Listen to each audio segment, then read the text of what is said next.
আপোনাৰ নামটো? মোৰ নাম মহেন্দ্ৰ দত্ত। হয়, যোৱা 5 বছৰ এইখন গাঁৱত যিমানখিনি কাম হৈছে সেইখিনি সন্তুষ্ট হয়নে আপুনি? নিশ্চয়। হয়, কিমানখিনি কাম হৈছে ইয়াতে? অন্তত 80% কাম হৈছে। হয়, তেনেকুৱা এনেকৈ ৰাস্তা পদূলি কাম? ৰাস্তা পদূলি সামাজিকভাৱে আমাৰ বহুতখিনি উন্নতি হৈছে আগতকৈ। হয়, ক'ব বিচাৰিছে আশাবোৰ পূৰণ হৈ আছে? পূৰণ হৈছে। আগন্তুক দিনত তেখেতকে বিধায়ক হিচাপে বিচাৰিব? নিশ্চয় বিচাৰোঁ। লকডাউন গ'ল মাজতে, কেনেকুৱা ধৰণৰ? নাই, তেখেতে খবৰ লৈছেহি। অৱশ্যে এজন বিধায়ক হিচাপে চব জেগাতো যোৱাটো সম্ভৱ নহয়। আমাৰ যিখিনি ওচৰ পাইছে তেখেতে খবৰ লৈছে, প্ৰত্যেককে এটা টোপোলা দি সহায় কৰিছে।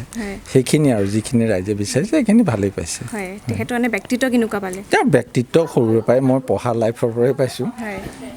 তেখেতৰ ব্যক্তিত্ব বৰ অমায়িক, ব্যৱহাৰ পাতি চব ভাল। কিন্তু তাৰ মাজতে থাকে কিছুমান, অৱশ্যে সেইটো কাৰণে তেখেতেই দায়ী নহয়। তেখেতৰ তলৰ কৰ্মচাৰীৰ কাৰণে কিছুমান হয়, কিন্তু তেখেত তাৰ কাৰণে দায়ী নহয়। হয়, ঠিকে আছে, ধন্যবাদ। Thank U.